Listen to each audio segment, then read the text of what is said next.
ಆತ್ಮೀಯ H16 news ವೀಕ್ಷಕರೇ, ನಾನು ನಿಮ್ಮವ MI ಅಥವಾ ಮಲ್ಲಪ್ಪ ಜೋತವರ್. ಆದಮೇಲೆ ಗುಜರಾತ್ ಸಮಾಚಾರ ಈ ಪತ್ರಿಕೆ ಗುಜರಾತ್ನಲ್ಲಿ ಅದು ಪ್ರಾದೇಶಿಕ ಭಾಷೆಯಲ್ಲಿ ಇಡೀ ದೇಶದಲ್ಲಿ ಹೆಚ್ಚು ಸರ್ಕ್ಯುಲೇಟೆಡ್ ಇದ್ದಂಥ ಪತ್ರಿಕೆ. ವಿಶೇಷವಾಗಿ ಗುಜರಾತ್ ಭಾರತದ ಶ್ರೀಮಂತ ರಾಜ್ಯಗಳಲ್ಲಿ, ಅದರಲ್ಲೂ ವ್ಯಾಪಾರಿ ರಾಜ್ಯಗಳಲ್ಲಿ ಪ್ರಮುಖವಾದದ್ದು.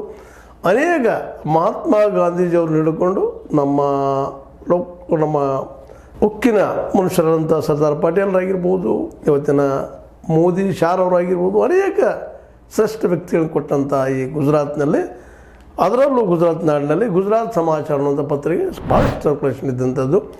ಅದು ಸಹ ಕಳೆದ 25-30 ವರ್ಷಗಳಿಂದ ಅಲ್ಲಿಯ ಯಾವುದೇ ಆಡಳಿತಾರೂಢ ಪಕ್ಷದ ವಿರೋಧವಾಗಿ ಕೆಲಸ ಮಾಡುವಂಥ, ಸತ್ಯವಾದ ಕೆಲಸ ಮಾಡ್ತಾ ಬಂದಂಥ ಒಂದು ಪತ್ರಿಕೆ.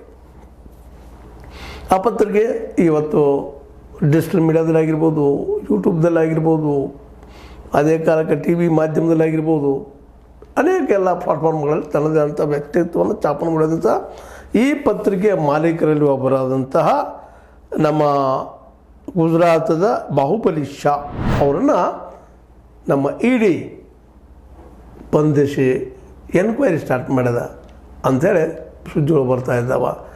ಆ ಪತ್ರಿಕೆಯನ್ನು ಆದಷ್ಟು ಸ್ನಬ್ ಮಾಡಬೇಕು ಅನ್ನೋ ಕಾರಣಕ್ಕೆ ಈ ಕೆಲಸ ಮಾಡ್ತಾ ಇದ್ದಲ್ಲ ಅಂತೇಳಿ ವಿರೋಧ ಪಕ್ಷದ ನಾಯಕರೆಲ್ಲರ ಆರೋಪ. ಯಾಕಂದರೆ ಕಳೆದ 25 ವರ್ಷಗಳಿಂದ ಇವತ್ತು ಆಡಳಿತಾರೂಢವಾಗಿರುವಂಥ BJP ಪಕ್ಷದ ಅನೇಕ ಹಗರಣಗಳನ್ನು, ಅನೇಕ ವಿಷಯಗಳನ್ನು ಅಲ್ಲಿ ಪ್ರತಿಪಾದಿಸ್ತಾ ಒಂದು ವಿರೋಧ ಪಕ್ಷದ ಕೆಲಸವನ್ನು ಮಾಡ್ತಾ ಬಂದಂಥದ್ದು ಈ ಗುಜರಾತ್ ಸಮಾಚಾರ. ಇಂಥ ಪತ್ರಿಕೆಯ ಮಾಲೀಕ ಸಹಜವಾಗಿ ಆಡಳಿತಾರೂಢ ಪಕ್ಷದ ಕೆಂಗನಿಗೆ ಗುರಿ ಆಗ್ತಾ ಇರೋದು ನಾವು ಸಾಮಾನ್ಯವಾಗಿ ನೋಡ್ತಾ ಇರ್ತೀವಿ.